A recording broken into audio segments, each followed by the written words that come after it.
अनौपचारिक पत्र. अनौपचारिक पत्र हे आपल्या घरच्यांसाठी किंवा आपल्या मित्रमैत्रिणींसाठी लिहिलं जातं. तर पत्राचा विषय काय आहे? आपका मित्र चित्रकला प्रतियोगिता में प्रथम आया है. म्हणजे तुमचा मित्र हा ड्रॉइंग कॉम्पिटिशनमध्ये फर्स्ट नंबरने आलेला आहे. उसे बधाई देते हुए एक पत्र लिखिए. मग त्याला आपल्याला काय करायचं आहे? तर बधाई म्हणजेच आपल्याला त्याचं कॉंग्रॅच्युलेशन्स करायचं आहे. सो ह्याच्यामध्ये पहिलं काय आहे? पत्र भेजने वाले का पता म्हणजे आता आपला इथे ॲड्रेस येणार आहे. तर काय आहे?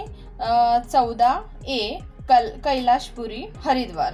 त्याच्यानंतर काय येणार आहे? दिनांक. तर दिनांक जी पण काय आहे ती तुम्ही टाकायची आहे. त्याच्यानंतर आपण त्याला काय म्हणतो, तो कोण आहे आपला? तर तो आपला प्रिय मित्र आहे. तर त्याच्यानंतर आपण त्याला अभिवादन करणार आहोत, म्हणजे मधुर स्मरण, म्हणजे तुझी खूप आठवण येते आहे तर किंवा मधुर स्मरण किंवा तुझ्या आठवणीमध्ये असं.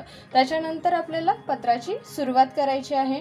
तुम मुझे याद करो या न करो परंतु मैं तुम्हें हर क्षण याद करता हूँ. म्हणजे तू मला आठवण कर, माझी आठवण कर किंवा नको करू, पण मला तर तुझी कायमस्वरूपी आठवण येते. म्हणजे प्रत्येक क्षणाला मला तुझी आठवण येते. तुम्हारे बारे में मुझे कहीं ना कहीं से सूचना मिलती ही रहती है. म्हणजे मला तुझ्याबद्दल कुठून ना कुठून माहिती मिळतच राहते. अभी कल ही अनमोल से भेट हुई थी. म्हणजे कालच माझी अनमोल जो कोण त्यांचा दुसरा मित्र असेल, कोण असेल, त्याच्याशी त्याची भेट झाली होती. उसी से पता चला कि तुमने राज्य स्तरीय चित्रकला प्रतियोगिता में प्रथम स्थान प्राप्त किया था. म्हणजे त्याच्याकडून मला समजलं की राज्यस्तरीय चित्रकला स्पर्धा होती आणि त्याच्यामध्ये तू पार्टिसिपेट केलं होतं आणि त्याच्यामध्ये तुला फर्स्ट प्राइज मिळालं आहे. तुम्हारे द्वारा बनाया गया चित्र स्थानीय समाचार पत्रों में भी प्रकाशित हुआ था.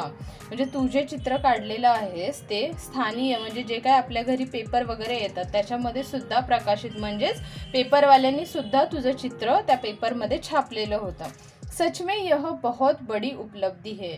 खरंच हे खूप मोठी गोष्ट आहे.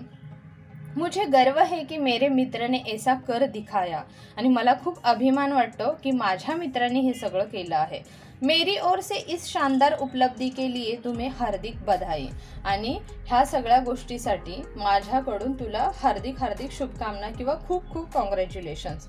माताजी तथा पिताजी की ओर से तुम्हें बधाई तथा आशीर्वाद. म्हणजे माझ्या आई वडिलांकडून सुद्धा तुला खूप सारं कॉंग्रॅच्युलेशन, बधाई आणि आशीर्वाद सुद्धा. पत्र लिखते रहना.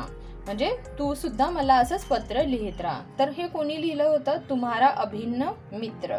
म्हणजे तुझा अभिन्न म्हणजे काय? खूप असा वेगळा. तर नाव काय आहे त्याचं? राघव राय. कसा वाटला तुम्हाला हा व्हिडिओ? आवडला असेल तर चॅनेलला नक्की लाईक आणि सबस्क्राईब करा. थँक्यू.